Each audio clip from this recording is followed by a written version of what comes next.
கௌதம் வாசுதேவ் மேனன் அவங்களோட ஒரு இதில் வந்து பேர்பறையில் வந்து அதை டாக்குமெண்ட்ரி எடுத்து ரிலீஸ் பண்ணுறாங்க. நெட்ஃப்ளிக்ஸ்காரன் அதை வாங்கி படம் மட்டும் இல்லாமல் எவ்வளோ விஷயங்கள் விட்டுட்டு இருக்கான், வெப் சீரிஸ் அந்த மாதிரி எல்லா விஷயங்களும் விட்டுக்கிட்டு இருக்க நெட்ஃப்ளிக்ஸ் என்ன செய்யுது, ஸோ இந்த வீடியோவை நான் விடுறேன்ற மாதிரி அவங்க சில லட்சங்கள் கோடிகள் கொடுத்து இதை வாங்குறாங்க. ஸோ வாங்கினா வந்து அவங்க ரிலீஸ் பண்ணால் அவங்களுக்கு வந்து நிறையா வந்து என்ஓசி வேணும். அது சம்மந்தப்பட்ட எல்லாருக்குமே அதை யூஸ் பண்ணியிருக்கிற பாட்டு, கிளிப்ஸு, அது எல்லாத்துக்குமே என்ஓசி வேணும்ல. ஸோ அப்படிங்கிறப்போ வந்து விக்னேஷ் சிவனுக்கு வந்து என்ஓசி வேணும். ஆல்ரெடி இவங்களுக்குள்ள இருக்கிற பிரச்சனை தீராதப்போ வந்து விக்னேஷ் சிவன் அவர்கள் வந்து தனுஷ் அவர்களோட அந்த ஆஃபீஸில் இருக்கிறவர்கிட்ட வந்து இது என்ஓசி கேட்டிருக்காங்க. சரியாக வந்து சேரலன்ற மாதிரி சொல்லிக்கிறாங்க. ஸோ அப்படி போய்கிட்டு இருக்கிற காலத்தில் அவங்க எல்லாம் முடிச்சுட்டு கொடுத்ததுக்கப்புறம் இதுக்கு என்ஓசி கிடைக்கலன்றது அவங்களுக்கு ஒரு மன வருத்தம். ஸோ எவ்வளோ முயற்சி பண்ணி பார்த்துருக்காங்க, முடியல. ஆனால் வந்து அதோட வீடியோ வெளியில் வரும்போது சின்னதாக ஒரு கிளிப் வெளியில் வரும்போது அதில் வந்து நானும் ரவுடி தான் அப்படின்ற படத்தில் இருக்கிற சில விஷயங்கள் யூஸ் பண்ணிக்காங்கன்னு சொல்லிட்டு தனுஷ் அவர்கள் வந்து கிளைம் பண்ணிட்டாங்க. என்னோட பெர்மிஷன்லாம் பண்ணிட்டாங்கன்னு சொல்லிட்டு. ஸோ அதுக்கு நஷ்டஈடுன்ற மாதிரி கேட்டதாக சொல்கிறாங்க.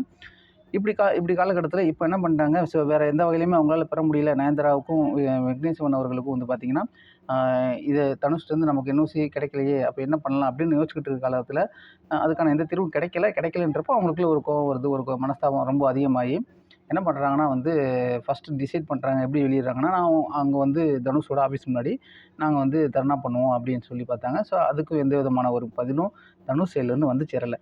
இது வந்து சேரலன்னொடனே இவங்களுக்கு இன்னும் டென்ஷனாகி என்ன பண்ணிட்டாங்க, டக்குனு வந்து ஒரு அறிக்கை விட்டாங்க. நயன்தாரா பேரில் வந்து ஒரு அறிக்கை வருது.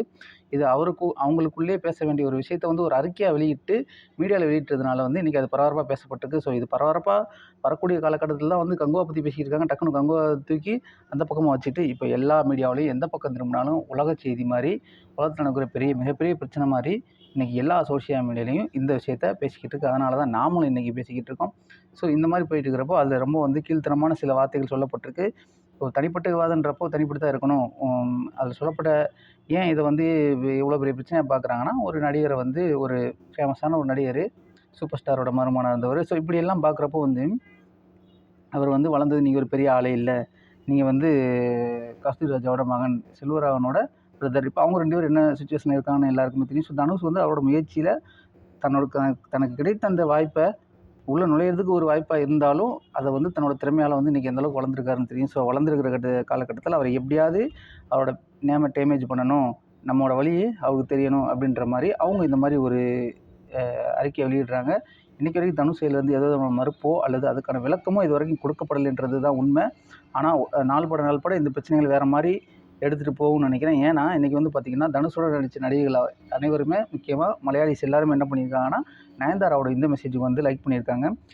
இது மூலமாக அவங்க என்ன சொல்ல வர்றாங்கன்னு தெரியல. ஸோ வருங்காலத்தில் இதுக்கான விடை கிடைக்கும். இந்த பிரச்சனை இன்னும் பூதாகரமாக ஆகும். யார் மேலே தப்பு ரைட்டுன்றதை சொல்கிற அளவுக்கு நமக்கு அனுபவம் கிடையாது. ஸோ அப்படின்றப்போ நீங்கள் டிசைட் பண்ணிங்க. இந்த பிரச்சனைகள் இப்போ வந்திருக்கிற பிரச்சனைகளை வச்சு யார் நல்லது, யார் செஞ்சது தப்பு அப்படின்ற மாதிரி நீங்கள் டிசைட் பண்ணுங்கள். நன்றி, வணக்கம்.